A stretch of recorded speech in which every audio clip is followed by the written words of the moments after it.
So, ang topic po natin is building healthy relationships. Dahil napapanahon, and actually po, every week, almost every week, lagi po akong nakaka-receive ng mga counseling. Lagi po ako nakakatanggap ng mga messages, no? Na, Pastora, I have this problem, no? Pastora, I have this situation. Iba-iba po ang sitwasyon na aking natatanggap ng mga messages, sometimes call, na kailangan nila ng counseling, okay? At napaka-importante po ng ating pag-aaralan ngayon dahil sa lahat po ng humihingi ng counseling sa atin, laging ang problema po ay about relationship. Okay? So ngayon, we will talk about this. Paano ba tayo magkakaroon ng isang relationship na maayos sa ating asawa, sa ating anak, sa ating kapwa, sa ating kapitbahay, sa ating magulang, sa ating anak, o sa ating mga kapatid. Amen? Now, ang text verse po natin is in Matthew 22:37-40. Ang sabi po dito, love the Lord your God with all your heart, and with all your soul, and with all your mind. This is the first and greatest commandment, and the second is like it. Love your neighbor as yourself. Amen. No? So, napakaganda po ng verse na ito. Ito pong verse na ito ay sabi, first and the greatest commandment. Sabi ng iba, Pastora, di po ba merong 10 commandments sa Old Testament? Bakit meron ding commandments dito sa New Testament? Ano po ba yung talagang commandments ng Diyos? In the Old Testament, meron pong binigay na 10 utos ng Diyos. Tama po? Ang 10 utos po na yun ay hindi nalalayo sa binigay ng commandment ng Diyos dito sa ating binasa. Sa totoo lang po, yun din po yun. Pinaiksi lang ni Jesus. Gusto niyo po isa-isahin natin. Exodus 20 verse 1. Ito po yung mga 10 utos. Okay? Sa una dito, sabi po dito, I am the Lord your God who brought you out of Egypt, out of the land of slavery. So, remember po, si Moses noon, inutusan ng Diyos, dalhin yung mga, tawag dito, mga Israelites, iligtas from Egypt. Di po ba? Kaya sabi ni God, ito yung unang utos niya, you shall have no other gods before me. Si Yahweh po, sinasabi niya na ayaw niya na meron tayong ibang Diyos. Amen? Ang sabi po dito, you shall not make for yourself an image in the form of anything in heaven, above, or on the earth, below. You shall not bow down. Huwag kang magkakaroon ng mga imahe na sinasamba ng tao dito sa lupa, yung mga niluluhuran. It's very clear. It's in the Bible. Hindi po si Pastora nagsasabi nito. Biblia po. Sabi po dito, you shall not make for yourself an image. Wala ka dapat mga imahe na tinitingnan. Dahil sabi ng Diyos, sabi dito, you shall not bow down. Huwag kang luluhod sa mga ganon. Before, sabi niya dito, the Lord your God, I am a jealous God. Si Diyos, ang Diyos po natin ay mapanibughuin. In Tagalog, other term is seloso. Nilikha ka niya.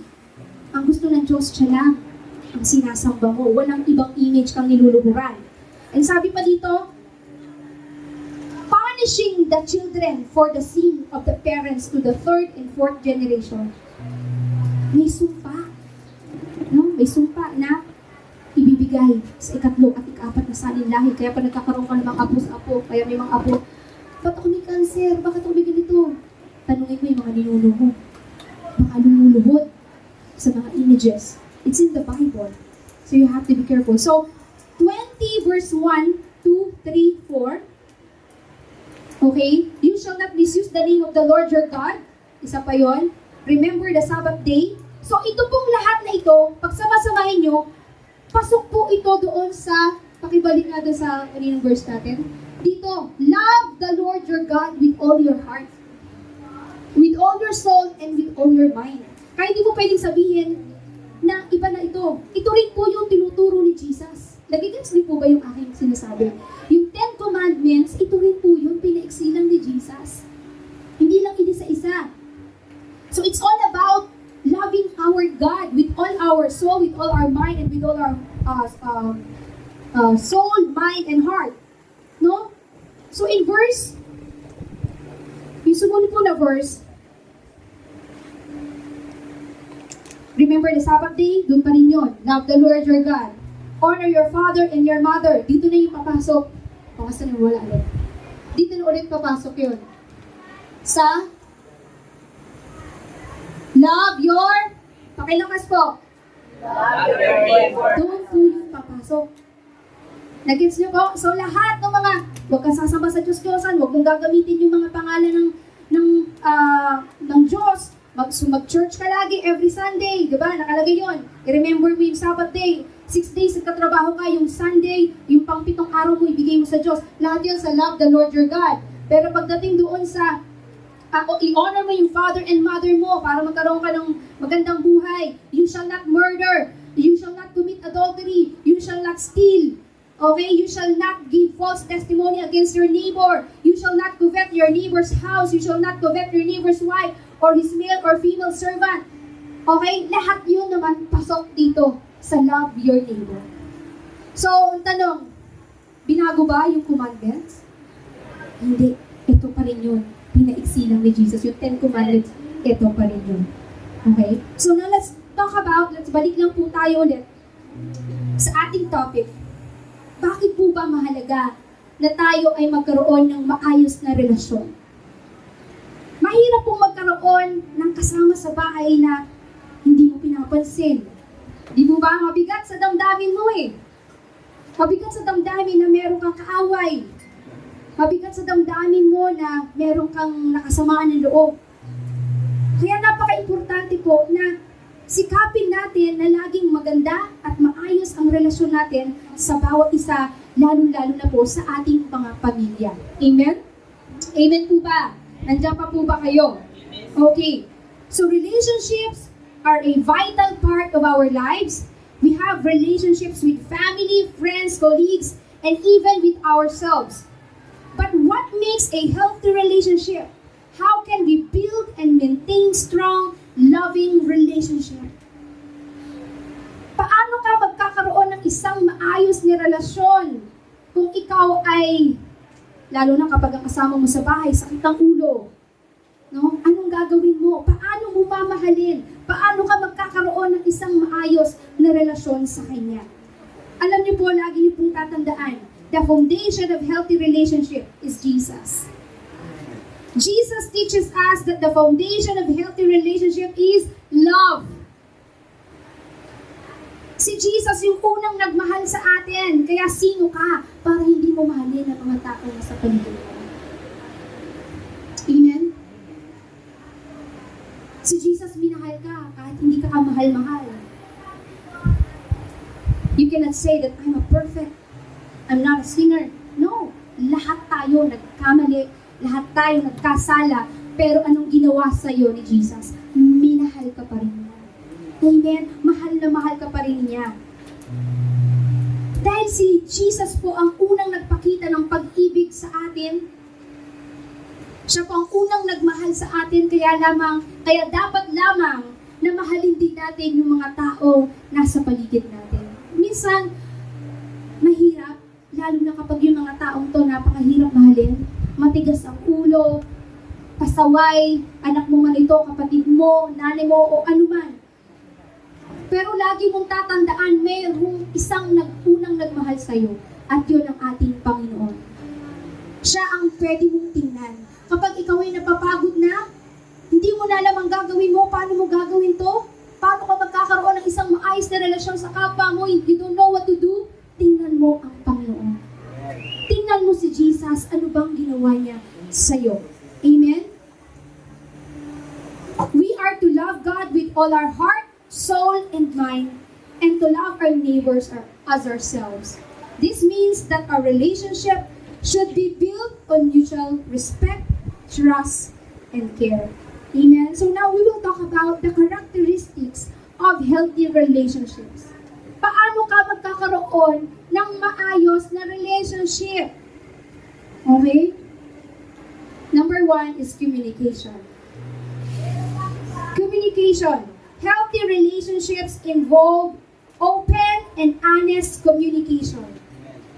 Alam niyo po, dito sa Pilipinas, isa po sa mga pangit na naging kultura ng ating ng Pilipino is kapag nag-aaway, hindi nag-uusap. Tama ba? Like ako po, na-experience po namin yan. Kapag nagkaaway kayo, nagkasigawan kayo sa loob ng tahanan nyo, o ng asawa nyo, ano man, wala kayong, sweetheart, honey, sorry, kasi nagawa mo yun. Walang ganun eh. Ang nangyayari sa atin, sa pamilya natin, pakiramdaman. Tama po ba? Sabihin niyo ang mali ako. Pakiramdaman. And then, kapag pinansin ka na, bati na kami. Bakit din nagbati? Kasi kinausap niya ako. Bakit kinausap ka na, bati na kayo? Kaya ang problema, hindi talaga nasolve. Kaya magtataka ka, bakit ganun? Palagi na lang kami nag-aaway. Parehas lang na lagi ang dahilan. Napapansin niyo po ba? Bakit meron kayong pinag-aaway na minsan paulit-ulit? Kasi hindi po nasisettle. Hindi po talaga pinag-usapan. Kaya po, pag ang isang problema, meron kayong nakaaway or ginawa sa yung hindi maganda, hindi porket kinausapan na okay na yon. Kasi hindi naman talaga nasolve ang problema. Pag-usapan nyo, sabihin mo, hindi ko nagustuhan ang ginawa mo. Mali yung ginawa mo. Kailangan may mag-correct, kailangan may magsabi. Kasi kung wala, paulit-ulit lang po kayo. Paulit-ulit lang po yung problema, hindi nasisettle. Ngayon magtataka, bakit ganun? Pastora, ganito na lang palagi ang problema namin. Tanungin mo yung sarili mo. Nag-uusap ba kayo? Maayos ba ang communication nyo? Honest ba kayo sa isa't isa? Ipinararamdam mo ba talaga yung nararamdaman mo? Amen? So we should be able to express our thoughts, feelings, and needs in a clear and respectful manner. Amen? Mahirap po ito. Alam niyo po kung bakit? Kasi kami, kahit kami, nung unang panahon, ng mga nanay ko pa, lola ko pa, ganun yung kultura. At kaya mga magulang, hanggat kaya pa, may pagkakataon pa, i-correct nyo na po. Sabihan nyo na yung mga anak nyo, anak, huwag mo na kaming tularan kasi naging kultura na namin, ang pamilya namin. Hindi kami nag-uusap, walang confrontation. Yun, hindi kino-confront. Ang problema, hindi inuupuan. Alam mo ba sa pamilya po namin, kahit yung tatay po ni pastor, kapag may problema na hindi na-settle, tatawagan niya lahat ng anak, lahat kayo pumunta dito sa bahay, mag-uusap tayo. Ganun po siya. Pero kahit malayo po kami, antipolo pa sila, babiyahe kami, pupunta doon. Lahat ng mga anak niya nakaupo. Pag-uusapan namin. Isa-settle. At habang may panahon pa mga mami, nanay, tatay, yun po ang gawin nyo sa inyong anak. Mag-umpisa kayo sa maliliit yung anak. Kung may mga bata po kayo, apo nyo, sabihan nyo, na, mali yung ginawa mo, nasaktan mo siya, mag-sorry ka, mag-usap kayo. Practice! Hanggang sumasanay sila na ito lagi tinuturo ni mami, ni daddy, ni lole. Kapag nag-aaway, mag-uusap. Kasi po, habang lumalaki, nadadala po kung ano yung, paano tayo pinalaki ng magulang natin, nadadala po yan. Tama po ba? Amen. So, communication, ituro na po natin yan. Number 2, trust. Trust is essential, importante in any relationship. We should be able to rely on each other and feel secure in our relationships. Okay? Sa isang relasyon, lalo na sa mag-asawa, importante ang trust, di ba? Kasi kapag wala ka pong tiwala, ibig sabihin, insecure ka. That's the reality. You don't trust someone, you are insecure. So you have to assess yourself, saan ako naging insecure? Lord, bakit wala akong tiwala sa tao na to? Maaring nasaktan ako maraming beses ng tao na to, kaya ayaw ko na magtiwala. No? Mahirap magtiwala sa isang taong maraming beses ka nang sinaktan. But when you have Jesus in your life, no, you will learn how to trust again. Matututunan mo ulit, lakas ng amen ni Sister Ted. Trust. Amen? You can trust again when you have Jesus. God will help you. And number 3, respect. We should respect each other's boundaries, opinions, and feelings. Minsan, hindi na natin nire-respeto yung mga tao sa paligid natin, kaibigan natin, classmate natin, o magulang natin, kapatid natin. Hindi natin nare-respeto. Minsan, pinakikialaman na natin lahat sa buhay nila. Minsan, Matuto tayo magtiwala, at tulad ng sinabi ko kanina, at matuto tayo magbigay respeto. Maaring may mga bagay siyang ginagawa na hindi mo nagugustuhan. At hayaan mo siya. Hayaan mo, ibigay mo yung respeto na dapat mong ibigay. Ano man ang ginagawa niya, yung consequence naman yun. Diba? Pero ikaw, bilang tao, kailangan mo magbigay ng respeto to someone that you love.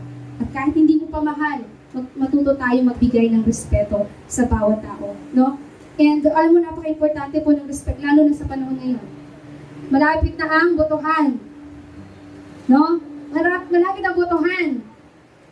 At marami ang kanya tayo sa church. Hindi po natin pinag-uusapan ng politics. No? Pero syempre, deep inside, meron kaming kami ni Pastor, nag-uusap kami. Ito ang iboboto natin, ha? Ganon kami. Yung mga choices kami. Maaaring yung choices namin, hindi nyo gusto. We should respect others' opinion. Kasi, sabi ko nga, naalala ko, meron kaming men's breakfast, kasama ko sila Pastor. Doon sa Canandola pa tayo. Siyempre, ang men's breakfast, kalalakihan yan, di ba? Tapos, nag-invite kami ng mga kalalakihan doon para i-win sila, para makakilala sa Lord yung mga kalalakihan. Yung isang, natin doon, kasamahan, nag-open tungkol sa politics. O, yung isa naman natin kasamahan, ay, hindi niya gusto yung isang niya. Eh, di ngayon, uusap na sila ng hindi maganda. Kaya pumagitnasan si Pastor. Kaya, napaka-importante po nito. We have to respect. No? Kung ano man yung gusto niya, it's okay. Kasi hindi mo alam kung ano yung dahilan niya. We have to respect. Kaya nga, di ba, dito sa church, hindi dapat natin pinag-usapan ng politics. Kung kaya mong pag-usapan na may respeto, it's okay. Pero kung hindi mo kaya, huwag nyo nang pag-usapan. Okay? Kasi may mga iba na nanggigigil eh. O hindi, ganyan. Dapat, gusto nag-aaway na, ay sa church hindi pwede gano'n. We have to respect others' opinion. Amen po ba? Okay? So, lalo na yung malapit ng botohan. Okay? May kanya-kanya tayong gusto. Respetuhin natin ang gusto ng bawat isa. Kung sa tingin niya yun ang tama, go. Huwag lang kay Kibuloy. Kasabihan ko kayo. Ha? Yun lang.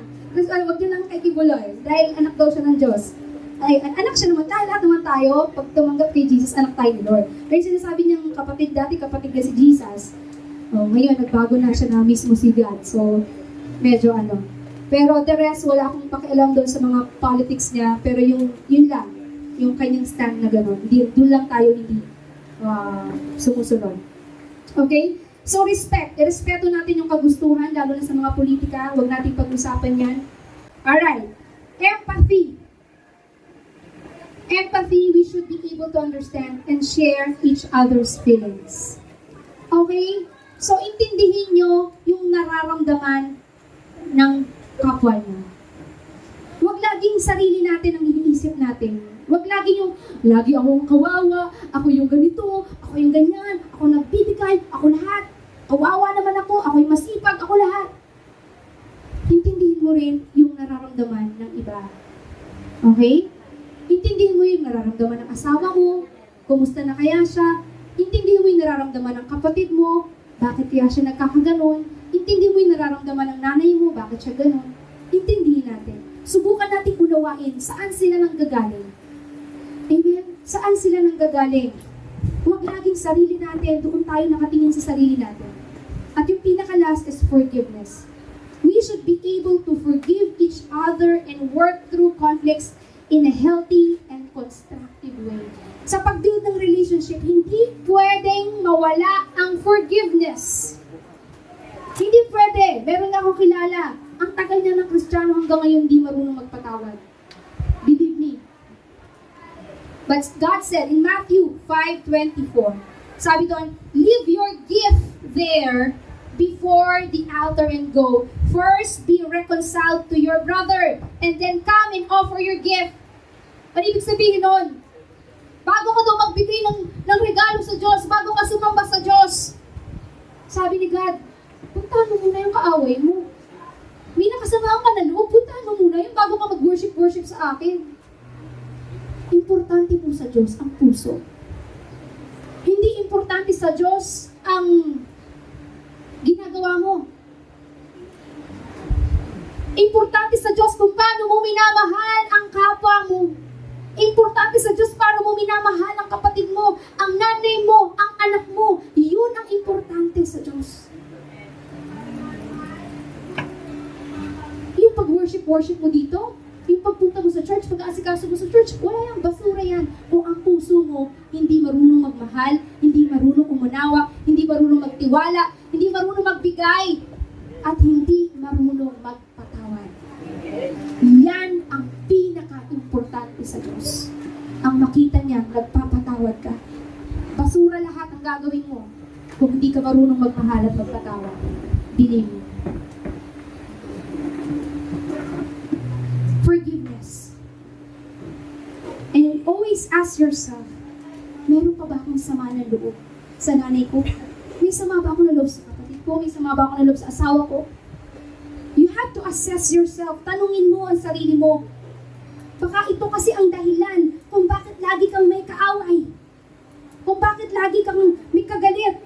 Because there is something in your heart na hindi mo ipinibigay, hindi mo sinusurrender.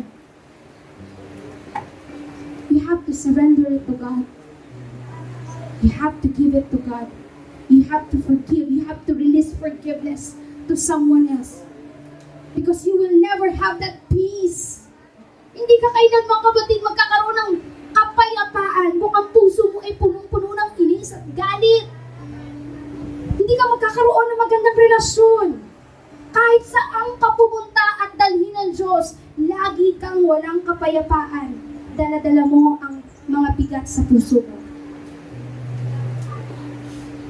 So ngayon pa lang, God is talking to you.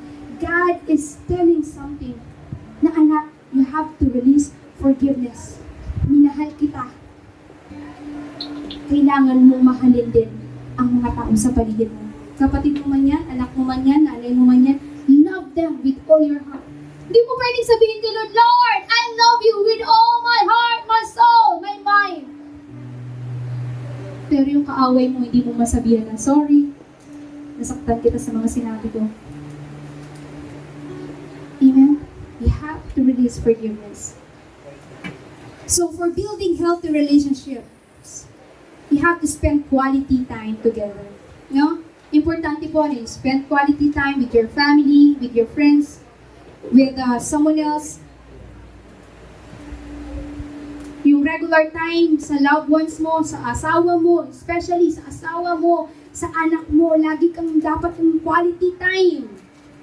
Once a week, kailangan meron kayong, lagi kayong magkakasama. Nag-uusap palagi mag-asawa, lagi ang anak, kinakausap palagi. Yung kapatid, yung nanay. No, spend quality time. Practice active listening. Dito marami kasing yung nami-misinterpret agad. Kung may sinabi ka, tapos siya galit na agad, teka lang, ang dami teka lang, pakinggan mo muna, ano ba sinabi sa'yo?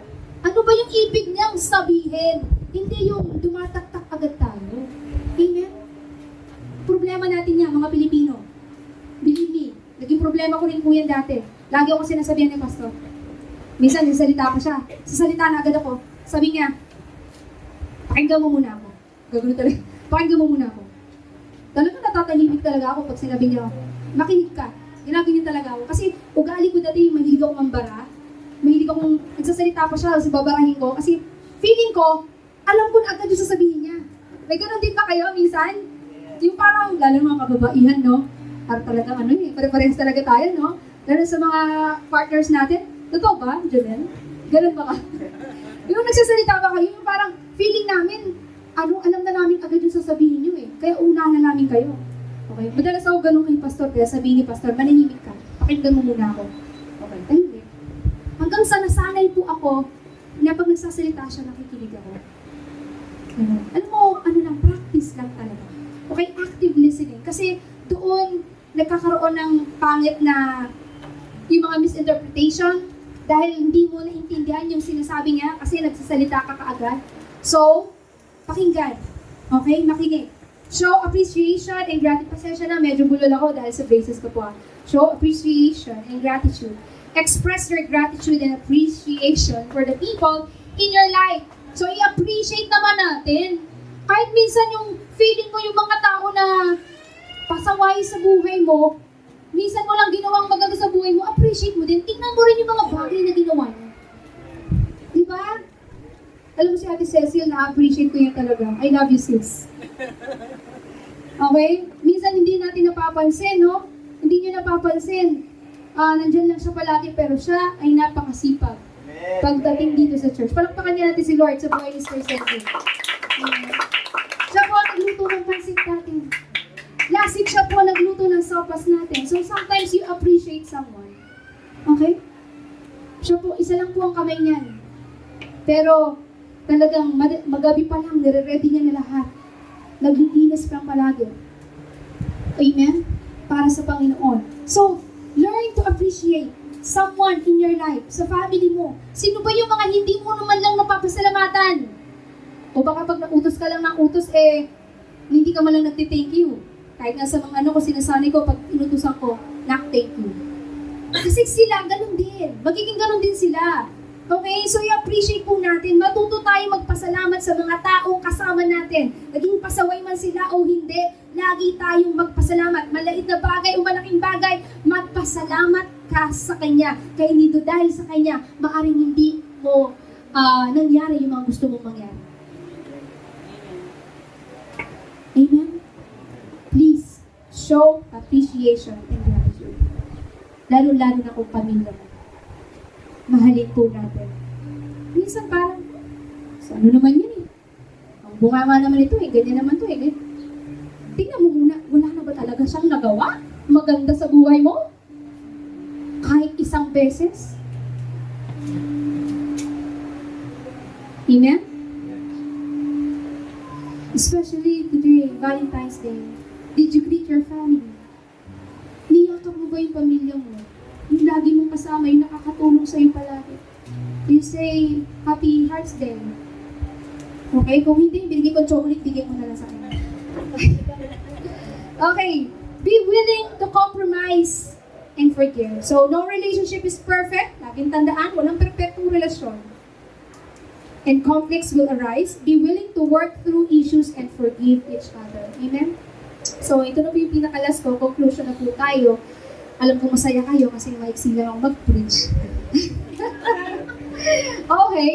Building healthy relationships takes effort, commitment, and willingness to grow and learn together. Amen? So, kung gusto mo magkaroon ng maayos na relasyon, ay mag-effort ka, kapatid. Wala yung parang wala kang pakiramdam. Nonchalant ka lang. Amen? Walang Kristiyanong nonchalant. Pag Kristiyano ka, binago ka ni Lord, may Diyos ka sa buhay mo, nag-i-effort ka, nagbibigay ka ng commitment, at may willingness ka, no, na mag-grow at matuto sa buhay mo. At nawa po yung ating mga pinag-aralan ngayong hapon, it reminded us, na-remind tayo na, ito pala yung mga nakalimutan ko. These are just the basics. Basic lang yan. Lagi yung naririnig yan about trust, communication, ganyan. Pero ang tanong, nagagawa po ba? Ang tanong po ay, yung ating bumang pinag-aaralan ay talaga bang nagagawa? Hindi po minsan. Kaya minsan kailangan po natin balikan yung mga basic para maalala po natin, ito pala yung nalilimutan natin gawin. Amen? So by following Jesus' teachings and cultivating characteristics like communication, trust, respect, empathy, and forgiveness, we can build strong, loving relationships that brings joy and fulfillment to our lives. Amen. Gusto po ba natin na maayos ang buhay natin? Gusto po ba natin na mapayapa ang buhay natin? Amen. Let's build a healthy relationship. Amen. Lagi niyo lang pong isipin. May isang nagmahal sa akin. Binigay niya ang buhay niya. Namatay siya sa krus para sa iyo. Para sa akin. Sino ako para magmayabang? Para hindi mahalin ng taong to? mamahalin ko rin siya. Amen? Handa na po ba kayo magmahal ulit? Remember, relationships are a gift from God and they are required nurturing and care. So let us strive to build healthy relationships, mga kapatid, that honor our God and brings blessings to those around us. Let us all stand. Hallelujah. Kung kayo po ay may pamilya dito, o friend, or someone na gusto mong pasalamatan, you can just go to that person and say, thank you. Amen. So this is the best day. You can go to someone and say thank you. Sa mga taong parang feeling mo, hindi ko napapasalamatan sa nagawa. Sige po, pwede niyo po lapitan. Thank you! Parang ano lang ha, tropa. Well, friend! Ang kanto-kanto lang tayo dito ha. Okay, tingnan niyo naman. Maghihintay naman ako eh. Sige na. Go to someone or nakalimutan mo mag-thank you sa lahat ng tulong niya. Thank you. May nagdala dito sa church, dinala ka sa church, mag-say ka ng thank you. Okay? Oh, thank you. Sige po, it's a time to love one another. I love you guys. I love you. Thank you.